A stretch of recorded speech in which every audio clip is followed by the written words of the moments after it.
20 million or so Americans who use marijuana, and we are left with a drug abuse epidemic involving roughly 2 million regular heroin and cocaine users.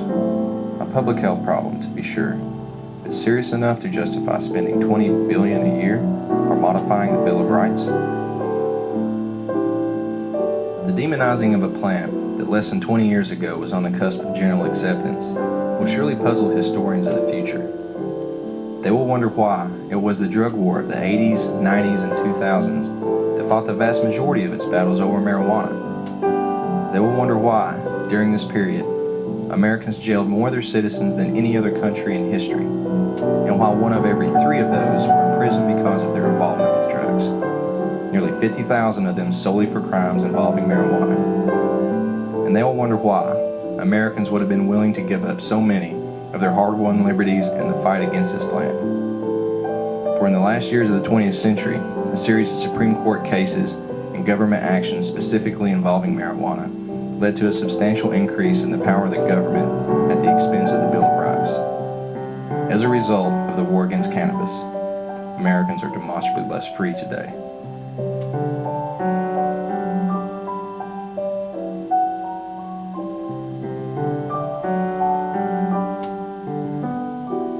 One of the elements that's in cannabis, other elements that are very important are the terpenes. They have anti-neoplastic, antiviral, antifungal. The flavonoids, which bind directly to the 1A and 2A serotonergic receptors and have an impact on mood disorders and depression. And then not only the separate different elements, which Western medicine likes to pick out a single molecule, assess it, and but what's unusual about the plant is the synergistic effects of the different constituents and how they work together at lower dosage levels, giving you probably less side effects but significant synergistic effects. And so it is a complex field, but in general the concept that CBD represents the non-psychoactives, and you can use that in a dose that can be 100 to 150 times that you're using for the THC dose, which, like I said, at a much smaller amount stimulates the CB1 receptor to the maximum amount that you're comfortable with. Wow, you've certainly made clear why an expert like yourself is someone that people should be consulting with when they're considering and wanting to use this medication. You're listening to Dr. William Courtney being interviewed on the topic of various cannabinoids as medicinals. We're here on Mind, Body, Health, and Politics. I'm your host, Dr. Richard Miller. This is KZYX 90.7 FM Philo, KZYZ 91.5 FM Willitson, Ukiah, K201 HR 88.1 FM in Fort Bragg. Dr. Courtney, we hear a lot in the media and in the journals about the importance of antioxidants. And there's research on the antioxidant effects being caused or being the result of use of the cannabinoids in a positive way. Can you speak to that topic? I kind of raised it a little bit. Yes. So there's a patent that was issued in 2003 on cannabinoids as antioxidant and neuroprotectants. And this document, if you go to leavesofgrass.info, is one of the PDFs there. It's a 20, 30-page document, and I believe that every person that uses cannabis or is considering it, you should print out a copy and read it several times a day for a couple of weeks. Really? It's very, very intense. It explains an antioxidant in ways that are better than anything I've ever read in textbooks, pharmaceutical textbooks. It explains, what oxidation is, what oxidative associated diseases. It gives you a list of oxidative associated diseases which range from to head trauma, hemorrhagic or cerebrovascular accidents or strokes, heart disease, autoimmune disorders, rheumatoid, diabetes, gastric ulcer, uveitis, a very extensive list of conditions that an antioxidant can benefit. But what's most unusual about this patent is it gives you very, very particular dosage schedule. In years of studying this, I've never seen as specific and narrow of a dosage schedule. They mention dosing that could run from 1 to 40, for example, 5 to 20, and the phrase is, and in particular, 20 milligrams per kilogram body weight. And the patent compares cannabidiol, which is essentially a fat molecule. It's a fatty acid. CBDA is fatty acid. CBD, you take the acid off, but it's primarily a fat molecule that has a couple of hydroxyl groups which allow it to be soluble enough that it can get into the bloodstream. But because of its 20 carbon backbone, it's lipid enough that it can cross the blood-brain barrier. And if you look at the other antioxidants that CBD is compared with in that patent, it compares it to vitamin C, vitamin E. If you look at ascorbic acid, you've got 1, 2, 3, 4, 5, 6. You have 6 different oxygen molecules, which makes it a water-soluble vitamin. And a water-soluble constituent will get into the serum, but it's going to have great difficulty crossing membranes and blood-brain barriers because of that highly polar nature. And what the patent points out is that CBD is quite unique because it's a fatty or lipid-based antioxidant, which allows it to get into areas where oxidation or the burning of sugars at the mitochondria within the cells to cross the blood-brain barrier, where it can be effective with Alzheimer's, Parkinson's, head trauma. You can read every time you read this patent.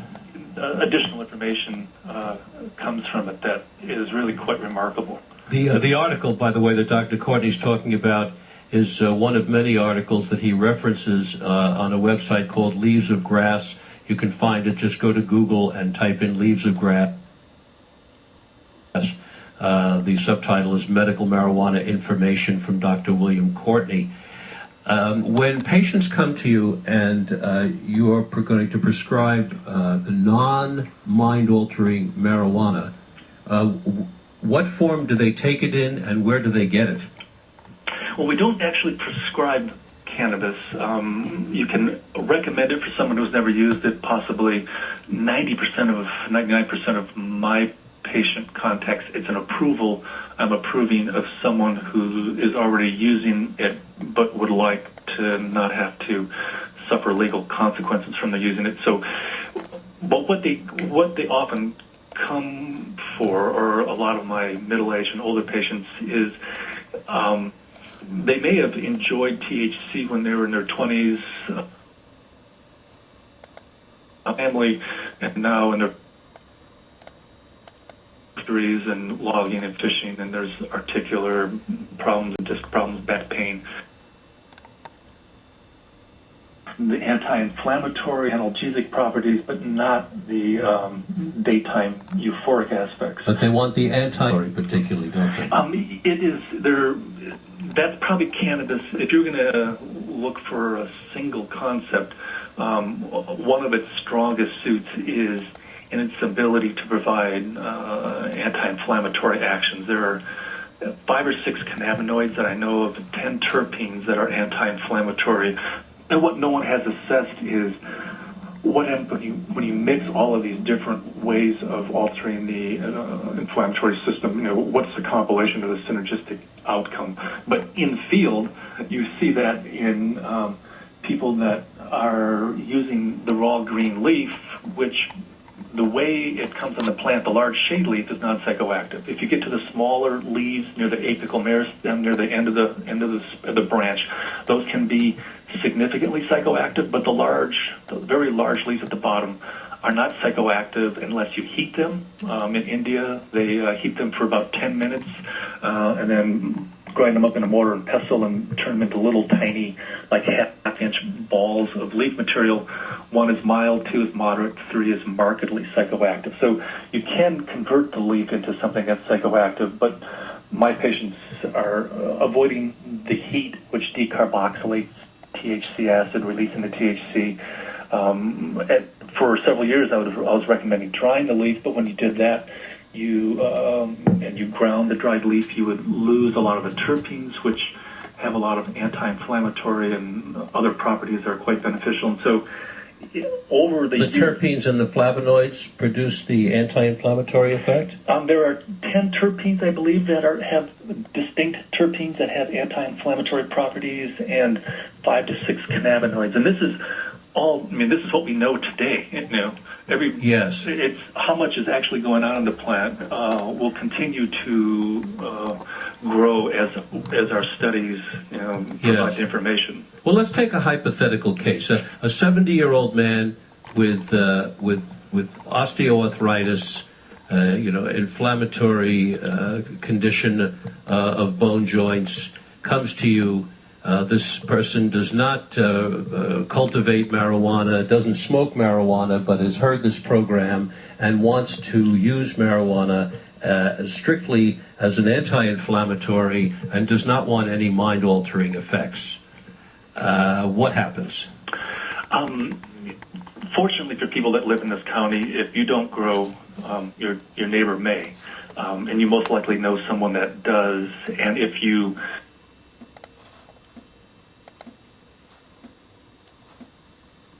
bigger issue than it may seem.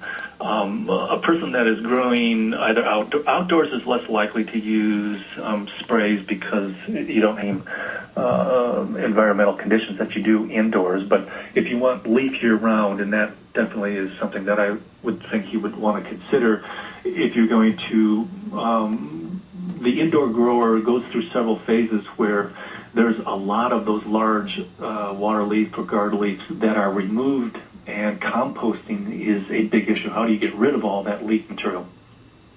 So this 70-year-old man is now looking for a friend or a neighbor who has an excess or some of these large leaves that they've grown indoors. In other words, this 70-year-old man, this patient, he's not going to your local medical marijuana dispensary, for example. Is that correct? And saying, I need non-psychoactive marijuana that Dr. Courtney said would help my inflammation here. It's dispensaries are beginning to look at this. I've been talking with enough of them, and I'm working with one up in Humboldt, Arcata right now, who's putting in a very large greenhouse just for the production of leaf.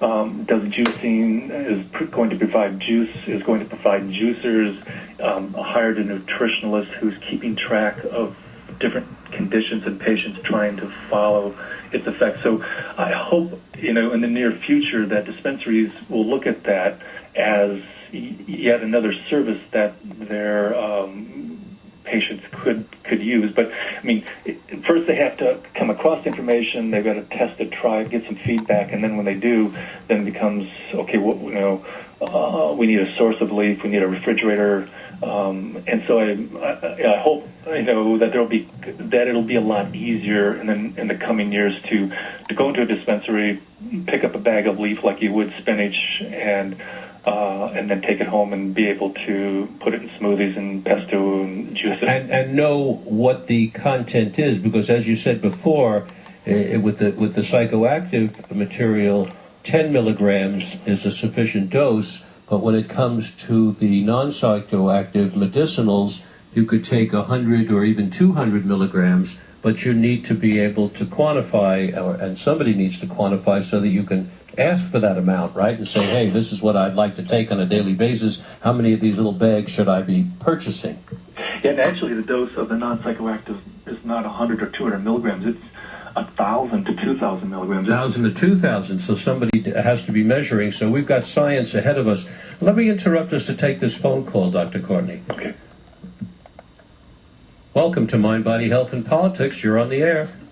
Good morning, doctors. Good morning. How are you today? Quite well, thank you. This is really informative and fascinating, and I hate to sort of crash the party by bringing up something that is imminently threatening to all of us, which is the vaccination for the so-called swine flu that the WHO is mandating for everybody all over the planet. So I was going to ask Dr. Courtney, will the cannabis do anything to help us either survive the vaccination or organize to stop the vaccination? Thank you. Very interesting question. Dr. Courtney, what do you think of that?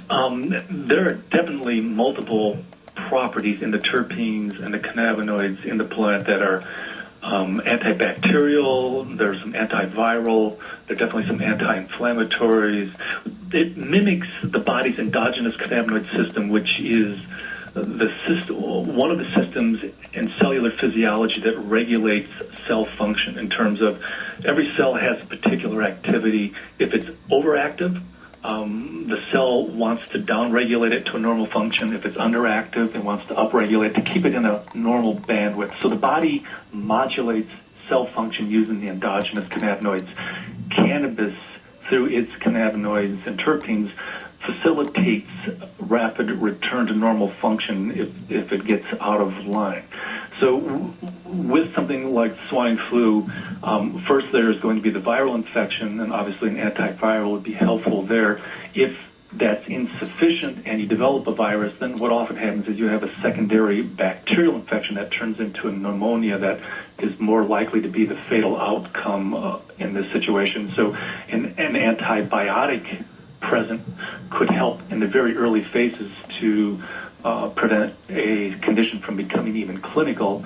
There was an interesting study out of Icarus in 2007 in Canada, where it showed that the body stored these fat-soluble messenger molecules, the cannabinoids, as it stores the fat-soluble vitamins A, D, E, and K in the fat tissue, because that's where they're comfortable and they're located. But the study showed that the body was able to draw down a specific cannabinoid to meet the demands of a particular situation.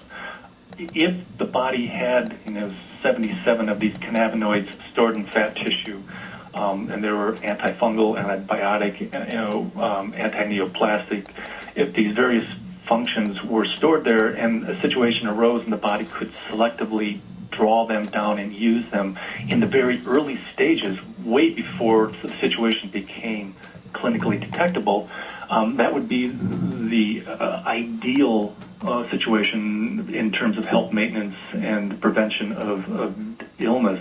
Yeah, suppose somebody hears you talking now and they say, gee whiz here, I'm hearing that there are endogenous cannabinoids from this doctor. That means cannabinoids that my body produces. Is there anything, and these endogenous cannabinoids that I produce myself actually are anti-inflammatories. Is there anything I can do to increase my own internal production of these endogenous cannabinoids?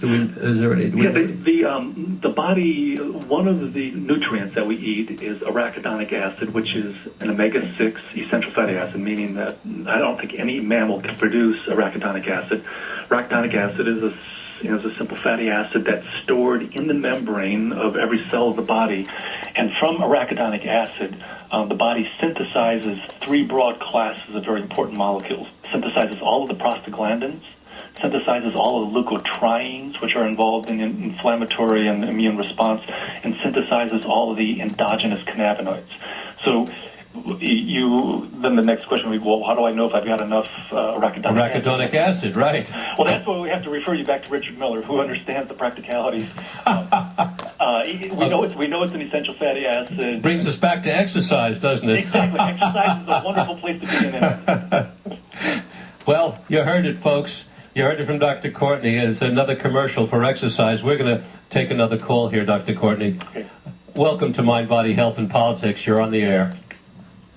Yes, hi. I would like to ask about the effects of marijuana on ADD in relation to the racing brain syndrome, and how I could find information about that. Great question. Could you hear him, Dr. Courtney? Yes, I could. Good. There's a magazine called Treating Yourself out of Canada, which is, of all of the cannabis magazines, it tries to emphasize the medicinal aspects. I mean, there are certainly plenty of pictures of people in bathing suits and four-color pitchers of colas and stuff. But they make an extra effort to reinforce medical properties and kind of educate their readers. And they had a big review on ADHD and ADD. There's a lot of information there where we don't quite know how it all comes together. I mean, we know that CBD is an anxiolytic. It's also an antipsychotic at one level, and so and it's also an antidepressant. So it interfaces in probably the serotonergic system. And individuals, particularly that use cannabis for psychiatric issues, can be quite intuitive and are able to state that this strain provides me a lot of benefit and this one makes me really anxious and paranoid and I don't like it at all. I remember having a patient, an adolescent, who had been using trim leaf and found benefit from that, and then when his mother was able to grow enough bud that she could allow her child to use that, she said, here, have the good medicine. And the son said, I don't want the good medicine, I want the leaf. And she said, no, we've been using the leaf because that's all we could afford, but now we can afford the good medicine, which, like I said, is tantamount to high THC.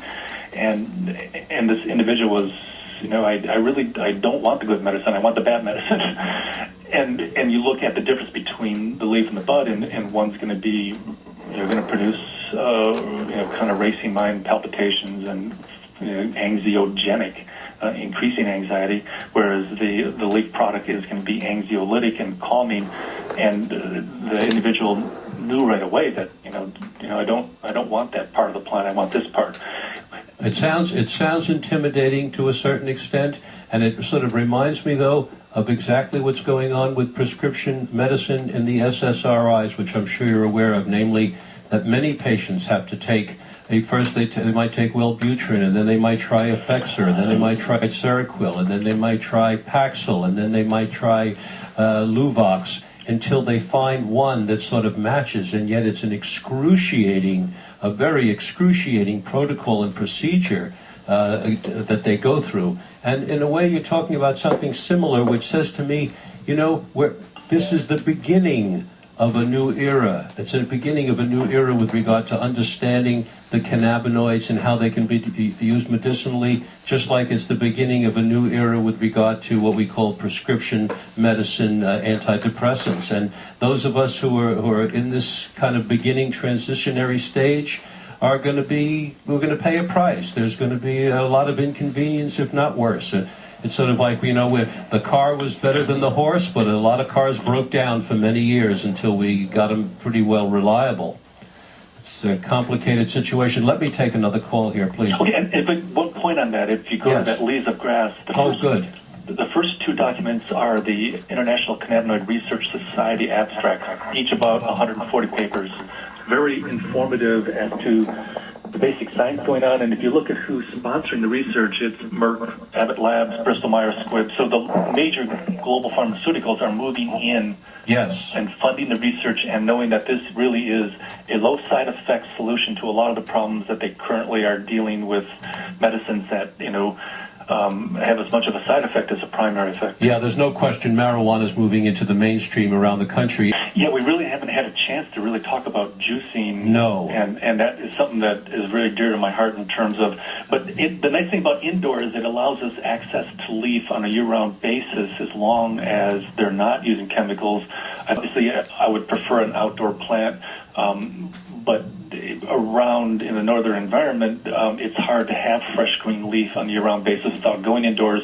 We're trying to develop some techniques that are low wattage, which would use LEDs and it would rapidly cycle so that you essentially would be bringing plants through every 2 weeks, which would allow a large production of leaf.